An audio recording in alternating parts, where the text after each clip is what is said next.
Vous avez comme dicton, tant qu'à faire quelque chose, aussi bien le faire. Regardez du côté de la carrière de spécialiste en réglementation. Des règlements, il y en a une tonne et on en ajoute et modifie presque tous les jours. Il y a toujours un nouveau projet, une nouvelle urgence qui arrive, puis là, il faut sortir les livres, puis aller vérifier de l'information pour pouvoir donner un service aux gens. Puis ça, je trouve ça très intéressant. En chimie, en pétrochimie et dans les raffineries, on cohabite avec des produits dangereux et on travaille avec des installations techniques qu'il faut utiliser avec soin. Il y a de la place pour les gens aussi qui veulent que ça change.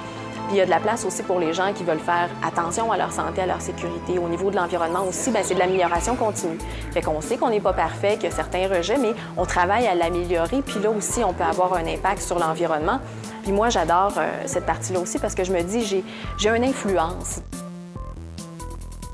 Le spécialiste en réglementation est un peu le chien de garde, la police d'assurance de l'entreprise pour que tout aille bien.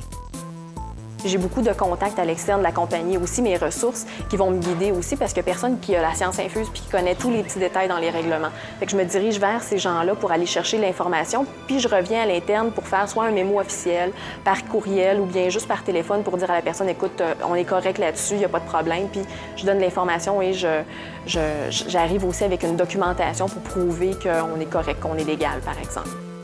Pour ce faire, le spécialiste ne fait pas que surveiller.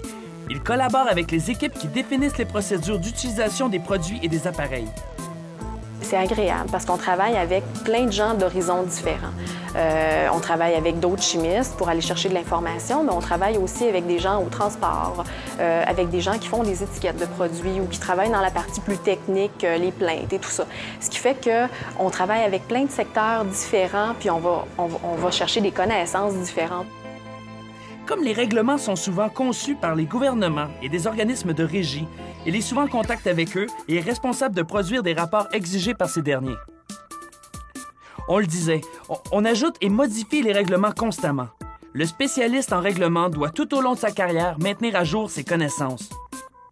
Dans une journée type, c'est beaucoup le téléphone qui sonne. Ça fait que j'ai une liste de priorités de projets qui est plus sur longue haleine, mais en même temps, c'est un service. S'il y a un problème par rapport au transport, c'est moi, Madame Transport, ici, chez nous. Ce qui fait que les gens m'appellent pour me dire, on a tel problème dans un camion, il nous manque une information, puis là, je vais à la recherche de cette information-là. En clair, les possibilités d'embauche sont bonnes et la situation ne peut qu'aller qu'en s'améliorant. Alors, si vous avez envie de contribuer au quotidien à ce que tout aille selon les règles, pensez à devenir spécialiste en réglementation.